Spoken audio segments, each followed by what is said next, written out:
Please welcome the nicest man in R&B, Craig David!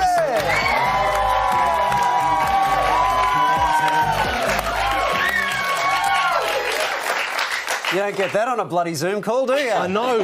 Those ice stands are different, right? Yeah. It's good to be here, though. It's good to have you here. It's really nice. It feels right. He smells so nice. He smells really nice. Brilliant. Oh my God. Okay, we might go back to Zoom. So you're here for R&B Fridays live, which kicks off tomorrow, which is very good. What have you got in store for people? I've got a full live band, which is, and it's been a long time coming, getting back out here.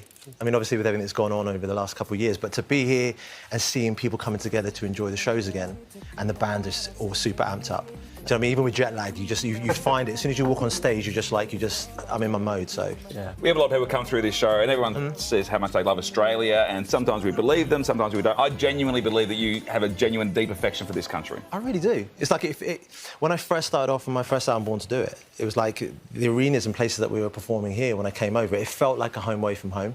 The embrace, the love, the empathy that everyone had for me. So, I mean, it hasn't changed. And it really does. As soon as I get off the plane, I'm just like, OK, I could be back in Melbourne, could be London, you know what I mean? Or Sydney could be Bournemouth, or could be like, you know what I'm saying? Sydney could be Bournemouth. Well, yeah, it's because there's a beach. Stay tuned, Sydney, don't tune out. And there's sand.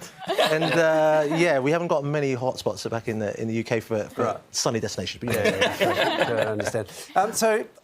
Look, I'm sorry to do this, but the last time we spoke to you, you mentioned something. I didn't follow up on it, but I have to take the opportunity. You mentioned it with your song, 7 Days, which, as we know, huge hit, very sexy song about very sexy times with apparently quite a lot of people. Anyway... No, where did it get into lots of people? Well, OK. We're going to do just one, because... I'm just saying. I just thought there were a lot of days in the year. Anyway, it's not important. I think comparatively it was a lot of people.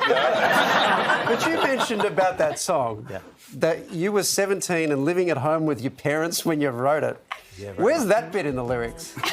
See, that's the thing. When you are 17, you don't put those things into the tune. I mean, literally, you got to remember, like, at that age, there's a 17 years old, right? There's a lot of testosterone going on at that point. So when I look back, I was like, thankfully, my mum and my grandma who raised me, the reason why, like, even I say making love in the song, there were so many other words I could have used for that, right? Right. But it's even kind of leaning in to have respect, knowing that I had, like, some parents and people around me that I needed to be careful with, you know what I'm saying? Oh, right, OK. So if you were unsupervised, that song would have been off the chain. Well, you know, I mean, it could well have gone that way. I mean, and I think that's the thing. It's like when you're raised, predominantly for me, like I said, with my mum and grandma, the respect I had throughout all of the songs, I'd like to think that I always lent that way as opposed to kind of... And I always felt it was more poetic to kind of... to lead you in as opposed to kind of being so vulgar with things, you know what I'm saying? Craig, your fabulous music aside, you've also written your memoir, What's Your Vibe? It's very raw. It's incredibly honest. And I'm wondering, was there a part in the book that you found particularly difficult to write? I think all of it, to be honest, because you're so unfiltered. I mean, like, when I write a song, you've got a blanket of a melody to almost hide behind. You can go as deep as you want, but you've got a melody to kind of to carry it. But when you're speaking in a book, you have to be really articulate with the words and make sure that they land, especially when you're talking about mental health or depression or lack of boundaries or imposter syndrome. And I think all those kind of things that I wanted to land in this book that resonated with other people, more so even than a memoir, it was like, can it help people? Because there's someone else who could do a memoir or unlicensed version and know more about my career than I do. But if I can land some stories and life lessons that could help people along the way, and let's talk about mental health and depression, only from the places of actually experiencing it. Because I think otherwise you can't really talk on these things. You're kind of like passively kind of like say an affirmation and you'll be fine. I was like, no, I've experienced this and now I can talk on it and hopefully help people, so. Slight change of pace. We've heard a rumour that you're a little bit psychic, clairvoyant, and we're very impressed. But apparently you kept it a secret. Why did you keep it a secret when that's the coolest thing any of us have ever heard? Do you know what's funny? We all have a sixth sense in us. I mean, it doesn't have to be as far as like Elvis is going to come flying in and be like, yo, let me tell you a few things about what's going on. It's just more that gut feeling and sort of honouring it. You know, like you walk into a room and you feel like something's off here and I need to leave. And then the head tells you, but you only just arrived, just stay. And then some fight kicks off and you knew that you should have left.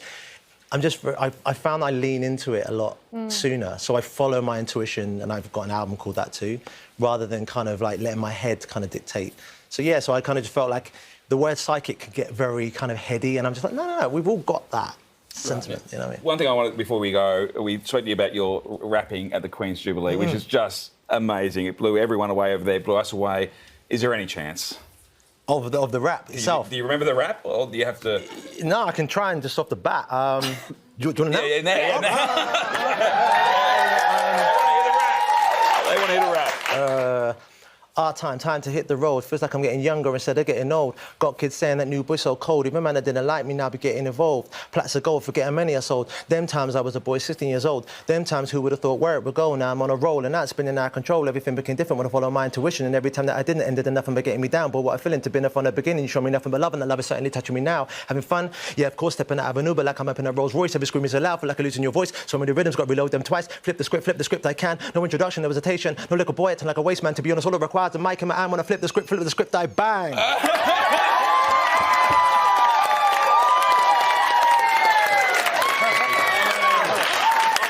was looking for a place to jump in. I just couldn't quite find a place to jump in. I teed you up just to... I did an alley-oop for you. You just had to just... Craig David's book is called What's Your Vibe? By the way, that's how you have to read it. You have to read it like that. It's available everywhere now, and you can catch him at Fridays Live. Tickets are on sale right now. Craig, thanks so much for stopping by.